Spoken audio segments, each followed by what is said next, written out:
Kumusta kamong tanan? Hinaut po na ang Ginoo magauban ka nato karon. Nagapasalamat lang ako sa mga tao nga mitabang aron nga kita makatuon sa iyang pulong. Sa dili pa kita magsugod atong hangyoon ang Ginoo nga maoy magauban ka nato.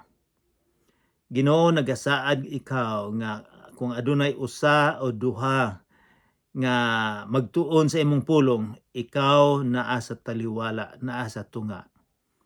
Ginoo, hinaut po unta nga imong i-preparar ang among tagsa-tagsa ka kasing-kasing sa among pagtuon karon. Sa ngalan ni Jesucristo nga among manluluwas. Amen. As a review, atong may bawaan nga sa wala pa si Jesus mobayaw dito sa langit, sa wala pa siya mobalik sa iyang amahan, dinay giingon nga the greatest commission ang gisugo ni Jesus sa iyang mga disipulo, sa iyang mga apostoles, o sa iyang sumusunod, o kita usab gisugo. Unsa may gisugo nga isabwag ang maayong balita sa kalibutan. So, dini atong mahibaw-an nga gasugod na ang pagsabwag sa maayong balita, nga siya ang makahugas sa atong sala, nga siya nagpakamatay aron nga kita adunay kinabuhi nga walay katapusan. Maunay maayong balita. Apan ato usab nga nahibaw-an nga ang mga apostoles, mga bag-ong Kristiyanos, murag na enjoy nila sa Jerusalem. Nalimtan nila ang gisugo. So ang gihimo sa Ginoo, nagpadala siya og kasakit, nagpadala siya og kalisod sa ilang kinabuhi aron nga sila mapahawa, mapalayo dinha sa Jerusalem. Kay murag nalimtan gyud nila nga gisugo sila sa Ginoo. So dinay usa ka tawo nga gihinganlan og si Pablo. Pero sa una ang iyang pangalan si Saul, si Saul. Active kayo siya sa relihiyon nila nga mga Hudiyo. Kini siya seryoso kaayo, o ang iyang nakita nga ang mga sumusunod ni Jesus mga piki, mga tao nga gustong gubaon ang ilang relihiyon.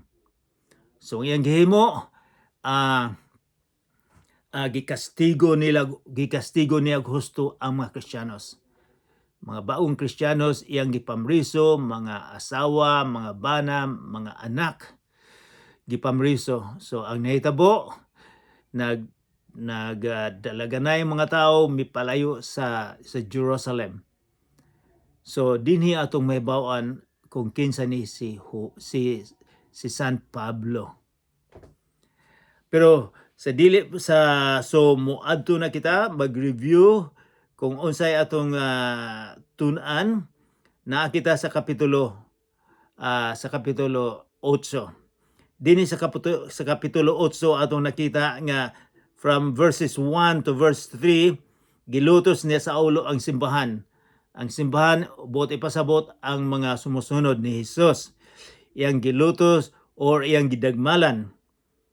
And then, ang mga tao, gikan sa versikulo 4 hantod sa versikulo 25, ang mga tao nanalagan apan ang gihimo nila sa dihang nanalagan sila away from Jerusalem, nagpalayo na sila, nag-ibanghilyo usab sila, nagsabwag usab sila sa maayong balita sa mga lugar nga ilang giadtuan.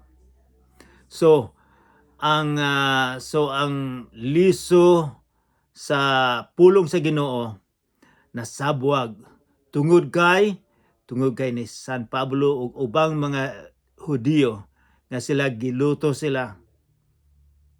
Ang kalisod sa kinabuhi maoy liso sa Kristyanismo. O ato sa mahibaw-an nga sa atong pagtuon last week nga si Felipe miadto sa usa ka lugar nga Samaria. Og dito ang Samaria walay maayong relasyon sa mga Hudiyo kay sila mga misteso, nag-asawa man sila laing mga Gentile, mga Hintel. So aduna sila animosity, aduna sila kalagot. Apan ang mga bagong Kristiyanos, ang mga sumusunod ni Jesus, wala sila maglantaw mahitungod sa mistiso nga Hudiyo, kundili bisag kinsa ilang giingnan, pobre, dato, brown, puti, ilang giingnan mahitungod sa gugma sa atong Ginoong Hesukristo. Og dito usab sa lugar sa Samaria, daghang mga tao nga misunod, nagpabautismo, nga midayeg sa atong Ginoong Hesukristo. Maayo ang gibuhat, maayo ang gibuhat ni Filipi. And then ato usab nga nahibawan didto nga dinhay usa ka tawo nga magikero og mangbabarang, sikat siya sa syudad nila kay nahadlok sila nga barangon og naapod siya mga magic. So ang nahitabo kining tawhana si Simon nahimong Kristiyanos, nagpabaptize usab. Wala ta kay balo kung tinuod ba siya nga nahimong Kristiyano sumusunod. Apan sa dihang si Juan o si San Pedro miadto didto, nakita niya nga kung sa gipandungan nila ni San Pedro, ni Juan ang mga tao nakadawat og Espiritu Santo. Na-admire niya ng husto. Iyang giinan si Pedro nga palit at hatagan ka na kog kwarta para nga kung padungan ako ang usa ka tawo, makadawat usab sila sa Espiritu Santo. Nasuko si San Pedro og biingon siya nga ma-priso unta ka sa imong gihimo, dili maayong gihimo, dili malipay ang Ginoo nga paliton nimo ang posisyon sa simbahan. So paghuman dito, so maayo kaayo ang trabaho ang gihimo ni Filipi. Og moadto na kita sa 26. May tungod na ni Filipi og ang usa ka tawo, usa ka sikat nga tawo, usa ka bantugan nga tawo, usa ka tawo nga dato kayo nga taga Ethiopia, iyang nahibawan nga kining usa ka tawo gipreparar sa Ginoo nga mosunod sa atong Ginoong Hesukristo. So basahon nato. So atong abrihan ang atong Bible sa kapitulo 8, versikulo 26. Basahon nato. Unya may usa ka anghel sa Ginoo nga miingon kang Filipi, lakaw ngadto sa habagatan didto sa dalan nga gikan sa Jerusalem paingon sa Gaza. Kining dalana anaa sa diserto. So nakadawat siya og sugo gikan sa Espiritu Santo nga magsugod ka nga adunay usa ka tawo nga akong gipreparar, imo nang hibalagon. Apan wala pa nahibalo kung unsa gyoy tinuod nga sitwasyon. Siguro naglibog si Filipi nga maayo ang akong gihimo dinhi, daghan ang converter, daghang misunod ni Jesus. Karon gusto nimo nga ako moadto sa usa ka disyerto, sa usa ka lugar nga walay mga tao, agianan lang na. So apan si Filipi misunod sa pulong sa Espiritu Santo. Adunay panahon sa usa ka Kristohanon nga ang Ginoo musulti ka nato, musugo ka nato. Nga para sa tuwa murag it doesn't make any sense. Nga maayo akong gihimo dinhi nganong imo man kong balhinon, nganong man nga moadto ko sa usa ka tawo. So pero misunod siya. versikulo 27 ug 28, busa milakaw si Felipe. Niadtong higayuna may usa ka eunuch nga taga Ethiopia nga nagpanaw pauli sa ilaha. Usa siya ka sinaligang opisyal og tinugyanan sa mga bahandi sa Kandiki, ang reyna sa Ethiopia. Miadto siya sa Jerusalem aron sa pagsimba sa Dios. Sa iyang pagpauli nga nagsakay og karwahe, nagbasa siya sa basahon nga sinulat ni Propeta Isaias. So unsa man ni nahitabo? So ang Ginoo gipreparar ang usa ka tawo, usa ka eunuch.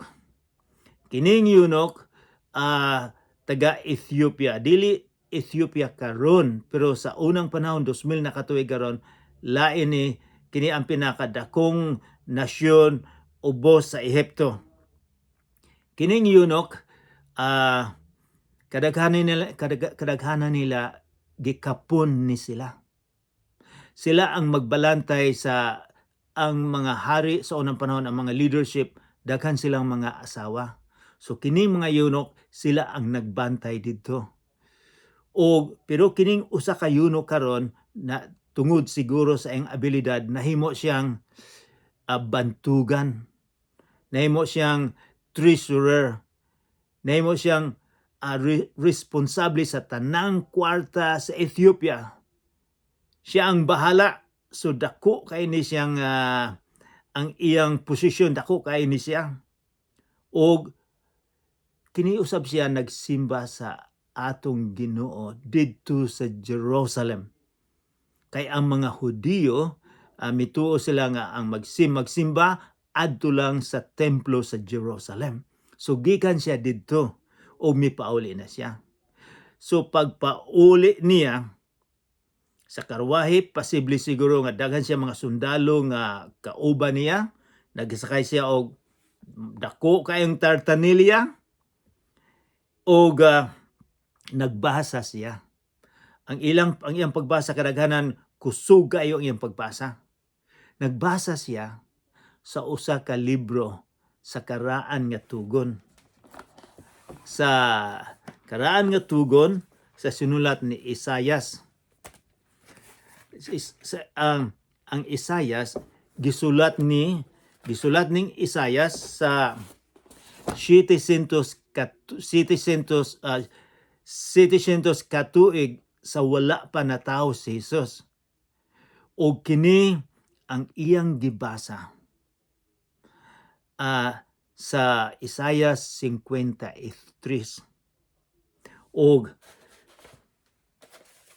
So naghimo ko og sa unang panahon, nahibalo na kita nga scroll ang gigamit nila.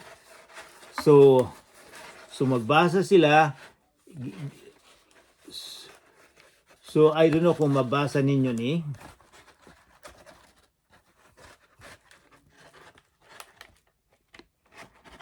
Gikan diri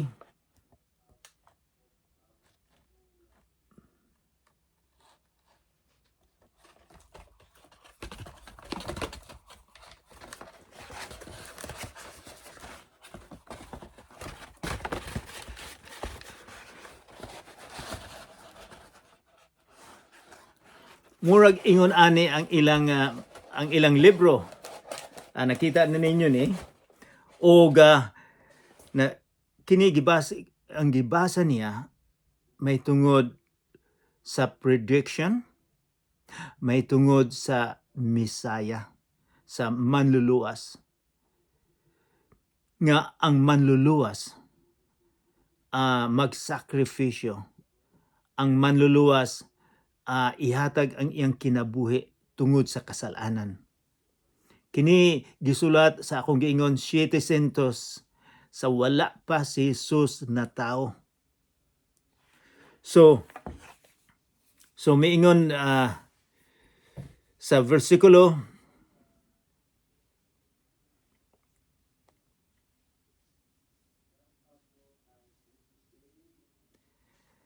7 29. Ang Espiritu Santo miingon kang Filipi, adtua og abayi ang karwahe. Miingon ang Espiritu Santo, ang karwahe siguro, ang tartanilya, kusog siguro ng midalagan, apan si Filipi kusog sa mga midalagan tungod sa Espiritu Santo. So gisugo si Filipi. Naanang disyerto, adunay usa ka tawo nga akong gipreparar. Nga magbasa siya mahitungod sa atong Ginoong Hesukristo. Busa sa 29, ang Espiritu Santo miingon kan Filipi, adtua og biyai og abayi ang karwahe. Versikulo 30, busa midagan si Filipi ngadto kaniya og nadunggan niya ang eunuch nga nagbasa sa basahon sa sinulat ni Propeta Isaias. Unya, nangutana kaniya si Filipi, nakasabot ka ba sa imong gibasa? Ang eunuko sa Binisaya, eunuko kining opisyal nga bantugan, nga powerful, nagbasa sa libro sa Isaiah 53. Ang Isaiah 53 nagsulti mahitungod sa atong Ginoong Hesukristo. So gipangutana siya ni Filipi, nakasabot ka ba sa imong gibasa? Ang opisyal mitubag, unsaon ako pagkasabot niini kung walay mutudlo kanako. Og iyang gipasakay si Filipi sa karwahe ug gipalingkod tupad niya.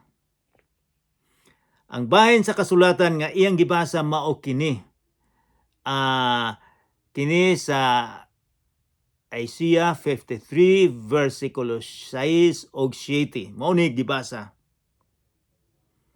Sama siya sa karnero nga gidala aron ihawon, o sa nating karnero nga dili gayud mutingog samtang alutan.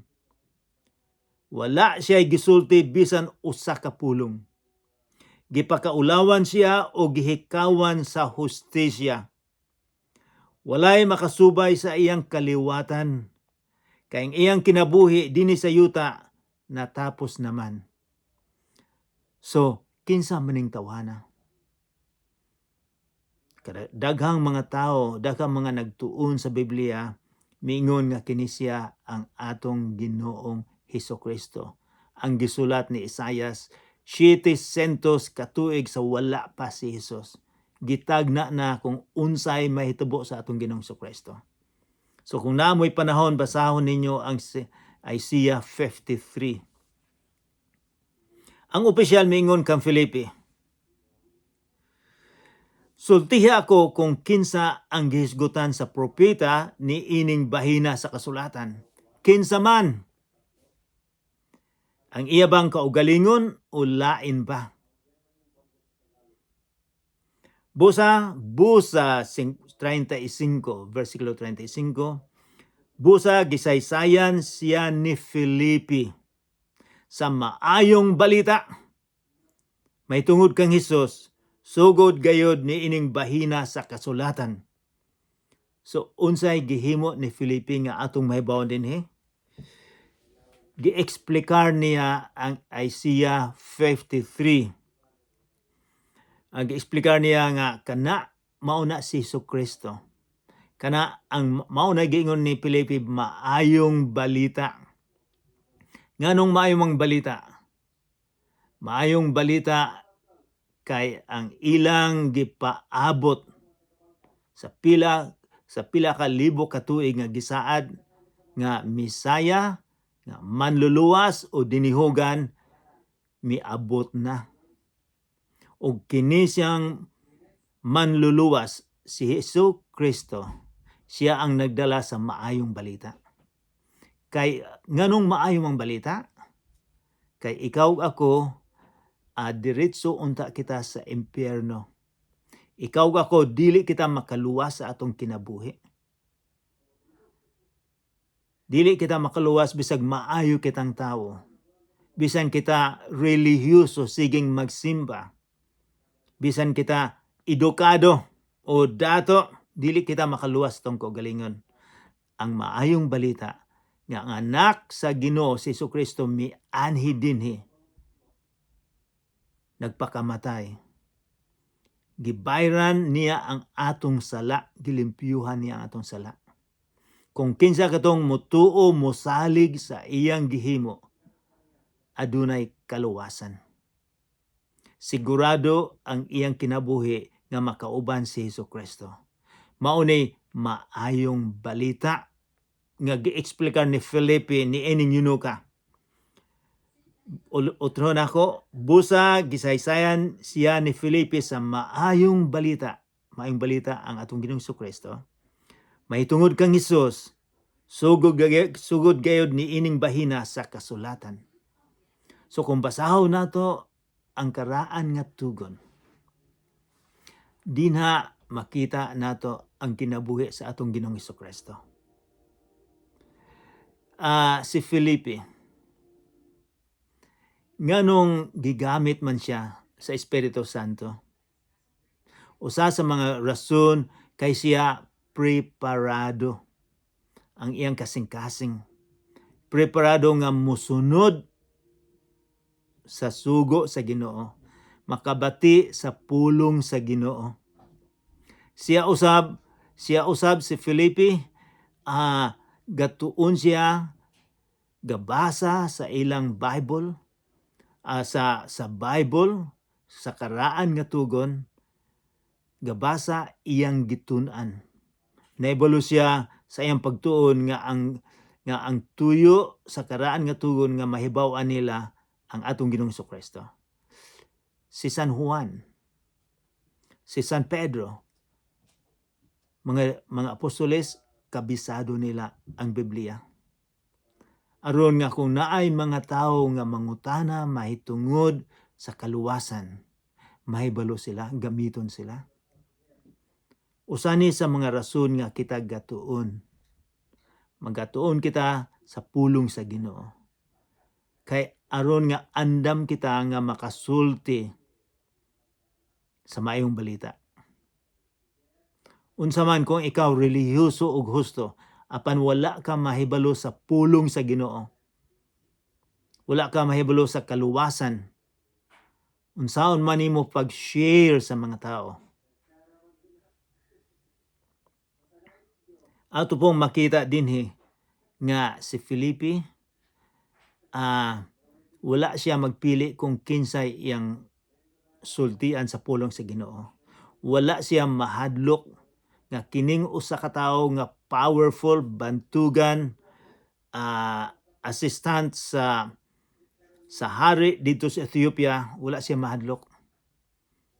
Gisultian niya may tungod sa maayong balita. Ikaw ako mahadlok pa kita nga mo sulti sa kung adunay panahon sa mayor, sa gobernador, sa representante, may tungod sa atong Ginoong Jesucristo. Kung aduna kitay panahon, ang Espiritu Santo mao'y magahatag nato og kusog, makahatag nato og korsonada. Kung kita mutuman mosunod kaniya. Versikulo 36, ug samtang nagpanaw sila, nahiabot sila sa kadapit nga may tubig, ug ang opisyal miingon, ania may tubig, nganong dili mo man ako bunyagan? Busa gipahunong sa opisyal ang karwahe ug silang duha nanaog og miubog sa tubig o gibunyagan siya ni Felipe. So unsa may atong mahibaw-an may tungod sa bunyag. Usa sa mahibaw-an nato dinhi may tungod sa bunyag nga ang usa ka tawo kining eunuch, usa siya nagpabunyag, nahibaw-an niya ang iyang desisyon. Nahibaw-an niya ang maayong balita mahitungod sa atong Ginoong Jesucristo. Nga siya misalig og mituo nga ang gibuhat ni Jesus didto sa Kalbaryo makapalimpyo sa iyang sala. Maunay maayong balita, nahibaw-an niya og midesider siya nga si Jesucristo lamang ang makaluwas sa iyang espiritu. Mauna nga siya nagpabunyag. Kadulang mga tao nga nahibalo nga mituo misalig ni Jesus ang mabunyagan.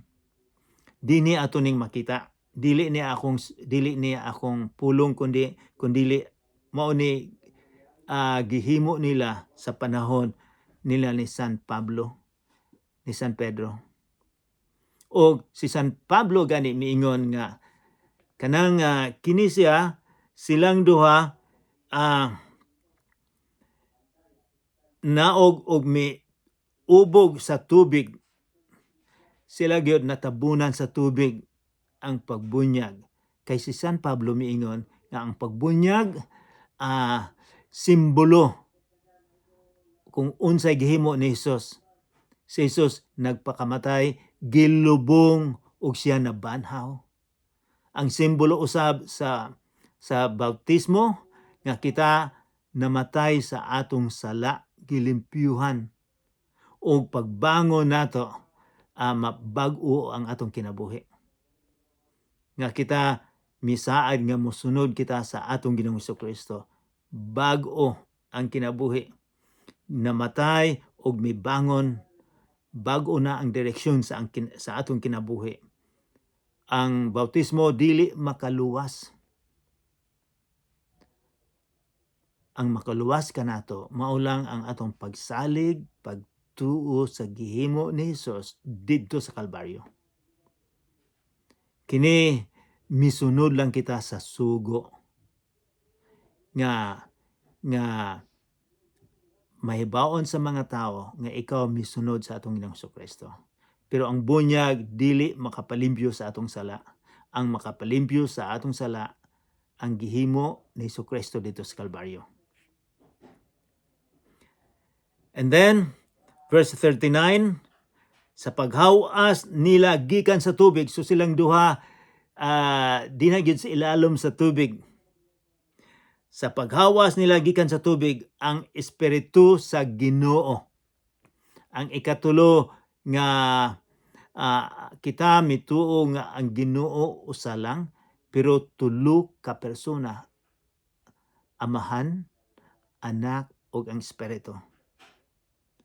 So ang ang Espiritu sa Ginoo misakmit kang Filipi ug wala na siya makita sa opisyal.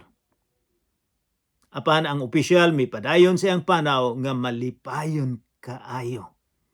So katingalahan ni kaysa diyang nabunyagan na ang yunok, ang opisyal, bigla daling nawala si Filipi. Gisakmit siya sa espiritu. Katingalahan ni. Apan unsay resulta? Apan ang opisyal nga taga Ethiopia mipadayon sa iyang panaw nga malipayon kaayo.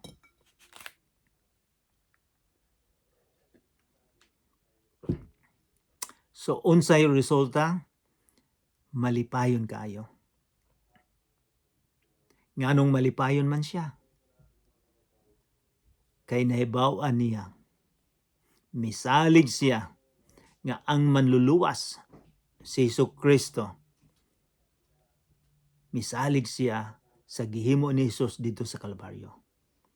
Naibalo siya nga ang gipaabot nilang pila kagatos katuig mao to ang kinabuhi ni Jesus. Ang maayong balita nga misunod siya, mituo siya sa atong Ginoong Jesucristo. Mao nang siya nalipay og husto, malipayon kaayo siya. Kay sigurado na ang iyang sunod nga kinabuhi. Unya, versikulo 40, nakamatngon si Filipe nga didto na siya sa Azoto, Nagwali siya sa maayong balita gihapon. Sumao ni sa unang mga Kristohanon, sa mga magwawali. Ang ilang iwali, ang maayong balita. Ang ilang giwali, ang atong Ginoong Hesukristo. Sa utro na ko, unya nakamatgon si Felipe nga didto na siya sa Azoto ug nagwali siya sa maayong balita sa tanang lungsod. Hangtod nahiabot siya sa Caesarea. Kini sa Caesarea Maritima, nakaadto ako dinhi sa among pag-tour dito sa Israel. So, si Felipe nga sumusunod sa atong Ginoong Hesukristo. Misunod siya sa sugo sa Espiritu. Miadto siya sa usa ka lugar nga disyerto. Wala siya kabalo kung sa may tabo dito, apan gipreparar sa Ginoo ang usa ka tawo nga makadawat sa maayong balita. Si Felipe, ikaw ug ako, gamiton usab kita sa Ginoo. Wala ta kay balo og kinsa, apan ang Ginoo si Hesukristo gasugo kanimo ug kanako nga isabwag ang maayong balita. Dili bot ipasabot nga isabwag ang relihiyon, kundi isabwag ang maayong balita nga si Jesus lamang ang makaluwas kanato. Sa atong pagtuo pagsalig makaluwas. Ang mga Kristohanon, ang mga bag-ong mga Kristohanon nga nanalagan, sila usab nagtanom og pulong sa Ginoo sa mga lugar nga ilang naabtan. Ikaw ug ako usab mao nay atong buhaton nga ang pulong sa Ginoo atong isabwag bisan asang dapita. Magaampo kita. Amahan namong langit nun, daghang salamat sa kinabuhi ni Felipe. Daghang salamat nga ang maayong balita nga kung kami motuo ug mosalig gana kanimo, imong hugasan ang among sala. Nga aduna kami dako kaayong paglaom nga makaana sa imong lugar tungod sa imong gibuhat.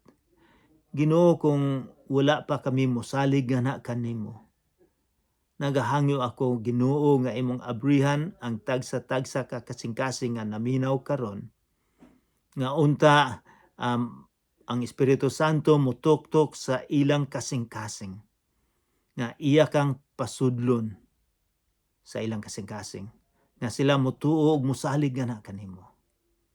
Ginoo, daghang salamat karong adlaw, ug Ginoo pasayloa kami sa among mga sala.